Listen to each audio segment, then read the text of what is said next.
Good morning students. Last video में हमने Werner's theory और effective atomic number EN values हमने स्टार्ट की थी, कंप्लीट कर लीजिए। आज हम नेक्स्ट स्टार्ट करेंगे अपनी वैलेंस बॉन्ड थ्योरी। तो वैलेंस बॉन्ड थ्योरी आज हम स्टार्ट करेंगे।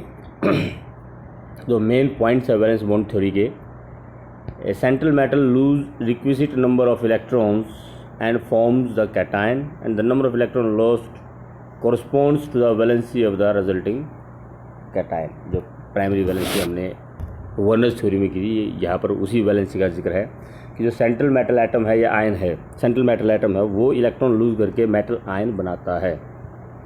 The central metal ion makes available a number of empty sp_d and atomic orbitals equal to its coordination number. जो सेंट्रल मेटल एटम है, कोई भी ये जिंक है या आपका क्रोमियम है, क्रोमियम +3 है, means chromium atom lose 3 electrons and produce chromium ion. Now this chromium ion makes available number of orbitals equal to its coordination number. क्योंकि कोऑर्डिनेशन कंपाउंड में हमने पढ़ा है कि central metal atom electron pair accept करता है from the legends. तो उस इलेक्ट्रॉन पेयर को एक्सेप्ट करने के लिए जो वैकेंट ऑर्बिटल्स है वो अवेलेबल करवाता है हमारा central metal atom. These orbitals में बी ऑफ वैकेंट ऑर्बिटल्स में be of s orbitals, these में बी p ऑर्बिटल्स और इट में be d orbitals. The central metal ion makes available a number of sp_d atomic orbitals. तो a number of empty sp_d orbitals और कितने equal to its coordination number. जितने electron pair accept करने उतने orbital available करवाता है।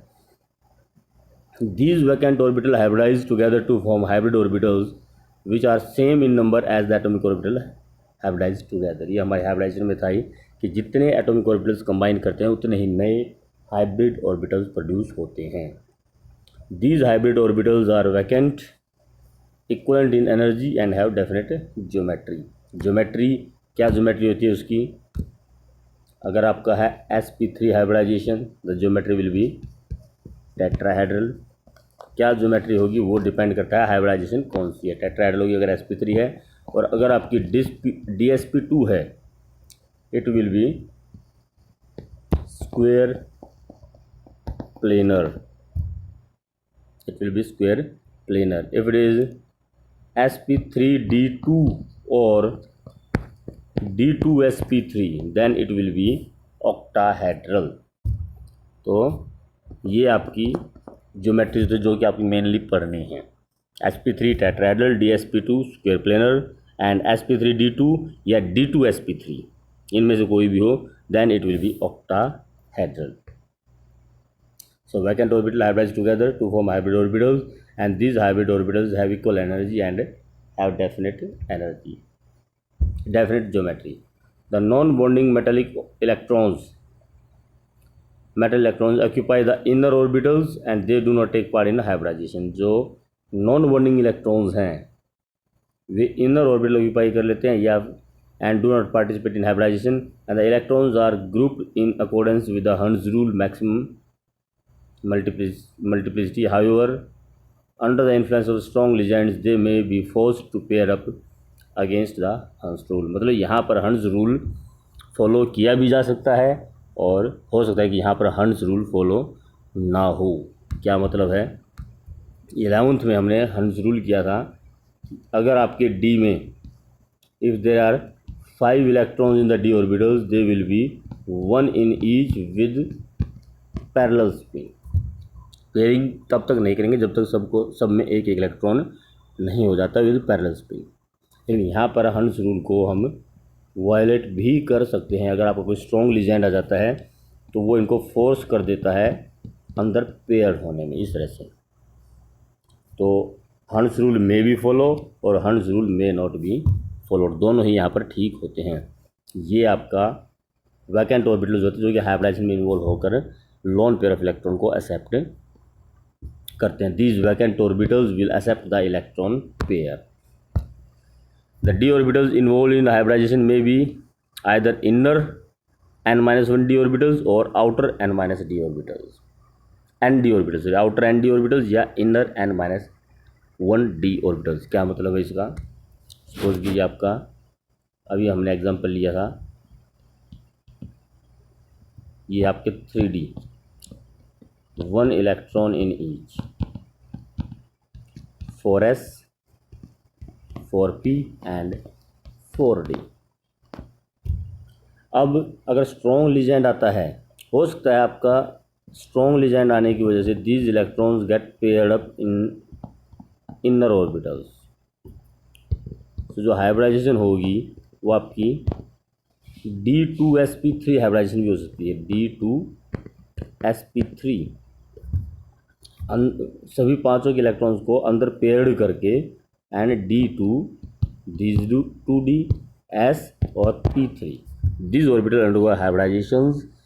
और क्योंकि इसमें आउटर है हमारा 4s, 4p एंड 4d, मतलब फोर्थ सेल है हमारा, आउटर मोस्ट सेल है, लेकिन जो D है वो 3D के यूज़ हो रहे हैं, n-1 के D यूज़ हो रहे हैं।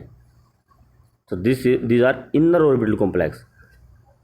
अगर इलेक्ट्रॉन पेयर्ड नहीं होते, हमारा लिजेंड वीक है, इलेक्ट्रॉन पेयर्ड नहीं होते, तो वो आउटर वाले D भी यूज़ कर सकता है, sp3d2 या D2sp3, दोनों में से कोई भी एक हाइब्रिडाइजेशन हो सकती है। अगर अंदर वाले D यूज़ करता है it is called inner orbital complex, और अगर बाहर के कॉम्प्लेक्स ये D ऑर्बिटल्स यूज़ करता है तो it is called outer orbital complex.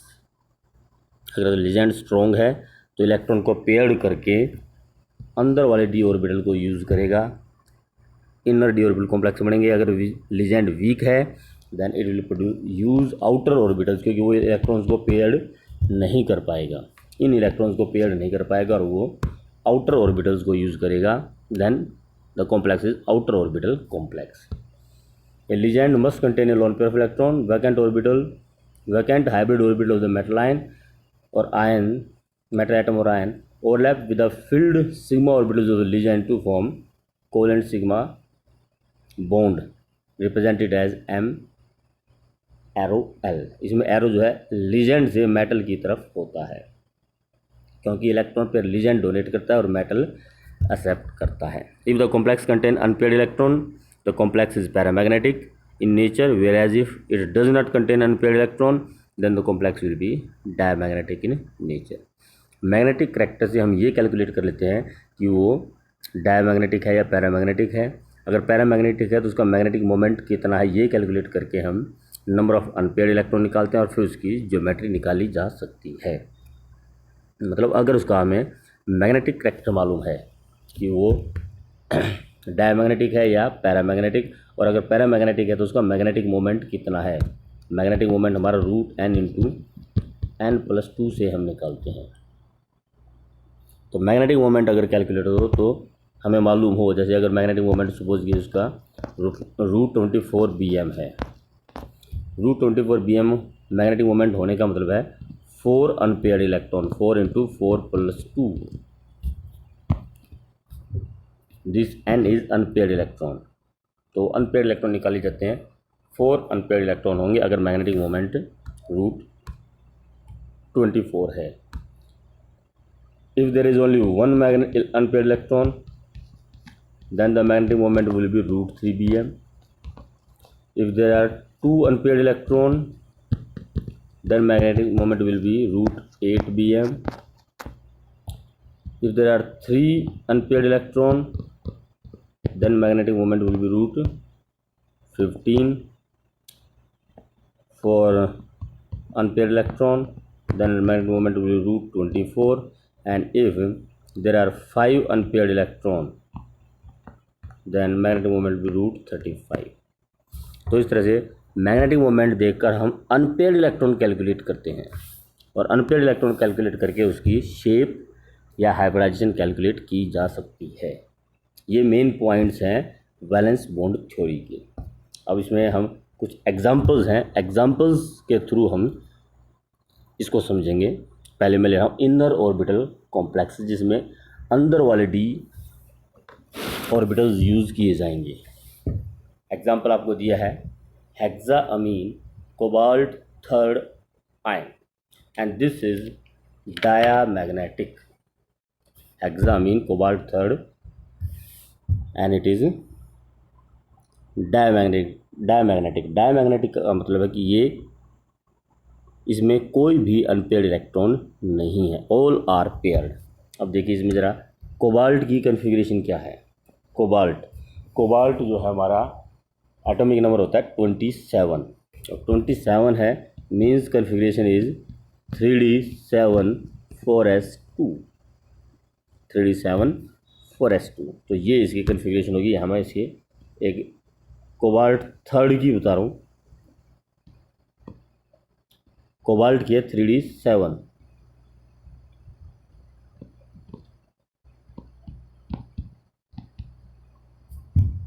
these are 7 electrons 4s2। लेकिन यहाँ पर हमारा आयन है कोबाल्ट +3 आयन। कोबाल्ट +3 आयन है तो जो कन्फिग्रेशन हो जाएगी वो हो जाएगी 3d6, कोबाल्ट +3 की। ये आपकी कोबाल्ट की कन्फिग्रेशन थी 3d7 4s2, 3d7 4s2। Cobalt जो +3 है उसकी हो जाएगी 2 इलेक्ट्रॉन ये निकल जाएंगे, 1 इलेक्ट्रॉन यहाँ से निकल के 3d6 हो जाएगी। तो कोबाल्ट +3 आयन की जो कन्फिग्रेशन होगी वो क्या हो जाएगी, कोबाल्ट +3, 3d6 4s और ये 4p। 3d6 means 1 2 3 4 5 6। This is cobalt +3। When legends approaches this cobalt ion, जब अमीन लीजेंड जो है इसमें हमारा हेक्सामीन है, तो अमीन जब इस कोबाल्ट को अप्रोच करता है, क्योंकि ये डायमैग्नेटिक है तो इसके अंदर एक भी अनपेयर्ड इलेक्ट्रॉन नहीं होगा। जबकि यहाँ पर कितने दिख रहे हैं 1 2 3 4, एक भी अनपेयर्ड इलेक्ट्रॉन नहीं होगा। अब एक भी अनपेयर्ड इलेक्ट्रॉन नहीं होगा तो इसका मतलब ऑल विल गेट पेयर्ड। ये जो इलेक्ट्रॉन्स हैं ये सारे के सारे 6 इलेक्ट्रॉन पेयर्ड हो जाएंगे और जो हंड्स रूल हमारा वो वायलेट हो जाएगा। It will violate the Hund's rule and use D2sp3 hybridization, D2sp3 hybridization, so the complex will be octahedral, inner orbital है और octahedral complex है। बस हमें ये जानना है, कोबाल्ट की कन्फिग्रेशन लिखी, हमें जो करना है कोबाल्ट की कन्फिग्रेशन लिखी कोबाल्ट आयन की। उसके बाद क्योंकि डायमैग्नेटिक है तो इसमें एक भी अनपेयर्ड इलेक्ट्रॉन नहीं होगा, all the electron will get paired, 6 के 6 इलेक्ट्रॉन पेयर्ड हो जाएंगे। बाकी जो हमारे 6 ऑर्बिटल बचे, इसमें हमारा कोऑर्डिनेशन नंबर 6 है तो 6 orbital it will provide D2sp3, 6 orbitals provide करेगा ये लीजेंड्स को, and it will accept 6 lone pair of electrons from amine. Hexammine chromium third. अब क्रोमियम है आपका एटॉमिक नंबर होता है 24 एंड इट इज़ पैरामैग्नेटिक, और जो इसका मैग्नेटिक मोमेंट है वो √15 है। It's magnetic moment is √15। अब √15 का मतलब क्या होगा कि इसके अंदर there are 3 unpaired electrons, there are 3 unpaired electron. तो जो क्रोमियम होता है हमारा, क्रोमियम एटॉमिक नंबर 24, इसकी जो कन्फिग्रेशन होती है 3d5 4s1। तो जो क्रोमियम थर्ड की होगी वो जाएगी 3d3। अब 3d3 है तो ये आपका 3d है, it have 3 electrons 1 2 and 3। 4s is empty and 4p is also empty। Now the 6 orbitals are required। इसका जो कोऑर्डिनेशन नंबर है वो 6 है। अब कोऑर्डिनेशन नंबर 6 है तो we required 6 vacant orbitals, this vacant 6 orbitals. अब इन तीनों इलेक्ट्रॉन को हम पेयर्ड नहीं करेंगे। क्यों नहीं करेंगे? क्योंकि इसका मैग्नेटिक मोमेंट √15 है, मतलब इसके अंदर 3 अनपेयर्ड इलेक्ट्रॉन हैं। और 3 अनपेयर्ड इलेक्ट्रॉन है तो हम इनको पेयर्ड नहीं करेंगे, ये हमें एज सच रखने हैं। और ये जो हमारे D2sp3 है ये हाइब्रिडाइजेशन करके D2sp3 हाइब्रिडाइजेशन करेंगे and will accept electron pair from amine. ये अमीन से इलेक्ट्रॉन पेयर को एक्सेप्ट कर लेंगे। ऑक्टाहेड्रल कॉम्प्लेक्स होगा, इनर ऑर्बिटल कॉम्प्लेक्स होगा because it is using inner d orbitals. So this is octahedral complex. Octahedral की अब शेप भी अगर आप बनाना चाहें तो क्या होगी, chromium, hexamine 1, 2, 3, 4, 1 above the plane and 1 is present below the plane. These 4 are present in one plane and these are present above and below the plane, and the shape of the complex is octahedral. चलिए जी next example लेते हैं, hexacyanochromium 2. This is paramagnetic and magnetic moment is √8. √8 magnetic moment है. It's mean it have 2 unpaired electron. Hexacyanochromium 2. अब देखिए हेक्सासाइनोक्रोमियम 2 का क्या मतलब है.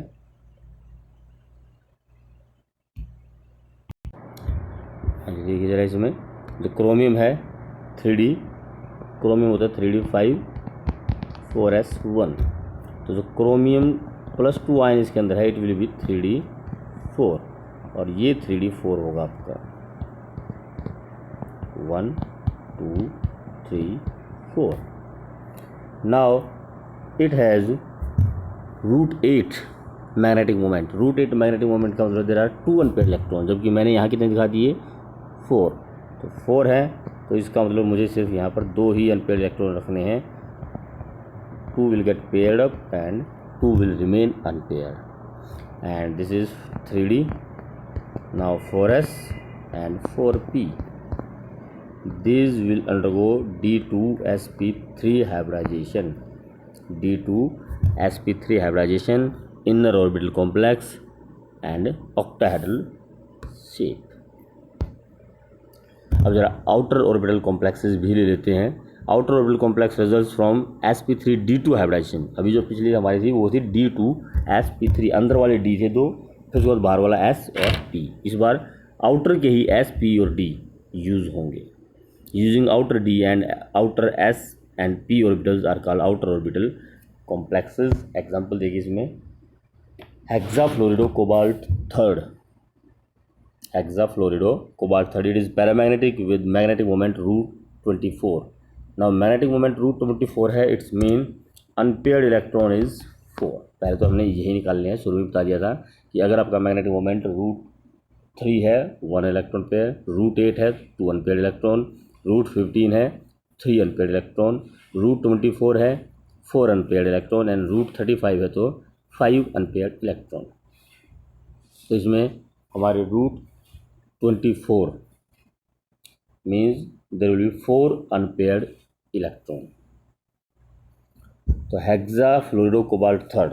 अब कोबाल्ट जो है atomic number is 27 means configuration is 3D7 4s2. लेकिन यहाँ पर मेरा है कोबाल्ट +3 आए तो कोबाल्ट +3 हो जाएगा हमारा 3D6. तो ये हमारी कन्फिगरेशन होगी कोबाल्ट 3rd आयन की. This is 1 2 3 4 5 and 6. 4s 4p and this is 4d. 4s 4p 4d, जबकि ये था मेरा 3D. Now this complex have 4 unpaired electron and we also have there 4 unpaired electron. तो अब इनको हम पेयर्ड नहीं करेंगे. यहाँ जो लीजेंड आपका वीक लीजेंड है वो इलेक्ट्रॉन को अंदर पुश नहीं कर पाएगा, इनको पेयर्ड अप नहीं कर पाएगा. तो ये वाले जो ऑर्बिटल खाली नहीं होंगे. तो अब ये 6 ऑर्बिटल्स, क्योंकि कोऑर्डिनेशन नंबर 6 है तो 6 वैकेंट ऑर्बिटल्स चाहिए. 1 2 3 4 5 और 6. ये आपके sp3d2 हाइब्रिडाइजेशन होगी, sp3d2. और ऑक्टाहेड्रल कॉम्प्लेक्स ही होगा, शेप ज्योमेट्री वही रहेगी इसकी, लेकिन अब ये आउटर ऑर्बिटल कॉम्प्लेक्स होगा because it is using d orbitals of outermost shell. अगर ये आपके अंदर वाले यूज़ करता, इनको अंदर पेयर्ड करके ये वाले यूज़ करता तब वो इनर ऑर्बिटल कॉम्प्लेक्स होता. लेकिन इस बार ये पेयर्ड अप नहीं कर पाता क्योंकि फ्लोर हमारा वीक लीजेंड है. तो जो शेप है वो ऑक्टाहेड्रल ही होगी और आउटर ऑर्बिटल कॉम्प्लेक्स बनेगा. तो इस तरह से हमारे इनर और आउटर ऑर्बिटल कॉम्प्लेक्स हैं ऑक्टाहेड्रल कॉम्प्लेक्सेस में। इसी तरह से इनर आउटर ऑर्बिटल कॉम्प्लेक्स हमारे कोऑर्डिनेशन नंबर 4 में भी होते हैं, वहाँ कोऑर्डिनेशन नंबर 6 था ऑक्टाहेड्रल। अब बात करते हैं कुछ एग्जांपल हम कोऑर्डिनेशन नंबर 4 की। तो टेट्राहेड्रल कॉम्प्लेक्सेस हैं। कोऑर्डिनेशन नंबर 4 में आपके दो तरह के कॉम्प्लेक्सेस होते हैं, टेट्राहेड्रल एंड स्क्वायर प्लेनर। दोनों में कोऑर्डिनेशन नंबर 4 है। टेट्राहेड्रल में हाइब्रिडाइजेशन होती है sp3 और स्क्वायर प्लेनर में होती है dsp2, sp3 एंड dsp2। तो यहाँ पहले हम बात लेंगे टेट्राहेड्रल कॉम्प्लेक्सेस की। चलिए जी, एग्जांपल हमारे सामने है MnCl4 टेट्राक्लोरिडो मैंगनीज 2 आयन। इसका जो मैग्नेटिक मोमेंट √35 है। √35 मैग्नेटिक मोमेंट का मतलब है देयर आर 5 अनपेयर्ड इलेक्ट्रॉन। तो पहले बात करते हैं हम मैंगनीज की कन्फिगरेशन की। मैंगनीज एटॉमिक नंबर है 25, atomic number is 25, so it will have 3d5 4s2 configuration. तो जहाँ तक बात Mn+2 आयन की आएगी, it's configuration will be 3d5। So this is the configuration of manganese ion 3d5. 4s and 4p all are vacant. Now its coordination number is 4, means it requires 4 vacant orbitals. 5 unpaired electron है तो 5 unpaired electron यूं के यूं रहेंगे, इनको हम नहीं छेड़ेंगे। हमें 4 वैकेंट ऑर्बिटल चाहिए, तो these will be this sp3। sp3 hybridization होगी, it's mean it will be tetrahedral. sp3 है तो it's mean it is tetrahedral complex. इसी तरह से अब टेट्राहेड्रल मतलब शेप इसमें manganese chloride chloride chloride chloride, ये आपका Mn+2 है। ये क्लोराइड आयंस हैं जो कि इलेक्ट्रॉन पेयर डोनेट करते हैं। These are coordinate bond. इसी तरह से एक स्क्वायर प्लेनर का एग्जांपल लेते हैं हम, tetracyanonickel 2 ion. This is diamagnetic, this is diamagnetic. अब डायामैग्नेटिक है, it's mean there is no unpaired electron. इसमें कोई अनपेयर्ड इलेक्ट्रॉन नहीं होगा। अब कोई भी अनपेयर्ड इलेक्ट्रॉन नहीं होगा तो it's mean let us see first the configuration of nickel. Nickel atomic number 28 होता है। Nickel atomic number is 28, so configuration is 3d8 4s2। ये निकिल +2 है हमारा, निकिल +2 आयन की हो जाएगी 3d8। So this is the configuration of nickel +2 ion 3d8 1 2 3 4 5 6 7 and 8। There are 2 unpaired electron in nickel +2। लेकिन हमारा कॉम्प्लेक्स जो है, जब कॉम्प्लेक्स बनता है NiCN4 2 नेगेटिव, इस कॉम्प्लेक्स में एक भी अनपेयर्ड इलेक्ट्रॉन नहीं है, डायमैग्नेटिक है ये। तो इसका मतलब जो 3d के अंदर 8 इलेक्ट्रॉन हैं, they will all get paired up, 2 2 all will get paired up। ये इलेक्ट्रॉन भी आपस में पेयर्ड हो जाएंगे। and there will be one vacant orbital of the 3d 4s and this is 4p। now 4 orbitals are required, coordination number is 4 means 4 vacant orbitals are required। तो वो जो 4 vacant orbital होंगे हमारे, वो dsp2 होंगे, dsp2। so it will be square planar in shape। Diamagnetic हो गया because all are paired, वो हमने कर ही देने। जो यहाँ पर 2 अनपेयर्ड इलेक्ट्रॉन थे उनको भी पेयर्ड कर देना है एक ही ऑर्बिटल में, और उसके बाद dsp2 हमारी हाइब्रिडाइजेशन हो जाएगी। और जो शेप वो आएगी वो इसमें स्क्वायर प्लेनर आएगी। Nickel tetracyano CN so it will have square planar shape। so this is our valence bond theory. इसमें आपको यही कोई भी एग्जांपल पूछ लिया जाएगा, यही क्वेश्चन आ जाए आपका MnCl4 negative is tetrahedral but NiCN4 negative is square planar Y। अब जो स्क्वायर प्लेनर है इसका मतलब उसके अंदर DsP2 हाइब्रिडाइजेशन यूज़ हो रही है। DsP2 हाइब्रिडाइजेशन मतलब इनर वाला D यूज़ हो रहा है, तो इसका मतलब हमने इनर वाले D में एक वैकेंट ऑर्बिटल करना है। इलेक्ट्रॉन को अंदर शिफ्ट करके पेयरिंग करके उसकी हम वैकेंट ऑर्बिटल करेंगे और हाइब्रिडाइजेशन शो करेंगे।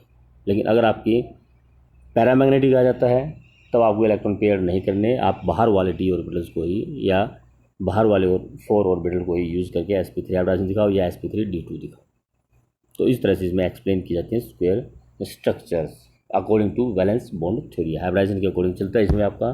तो ये हमारी वैलेंस बॉन्ड थ्योरी है। अब इसमें हमारी नेक्स्ट थ्योरी आएगी, नेक्स्ट वीडियो में लेंगे हम क्रिस्टल फील्ड थ्योरी CFT।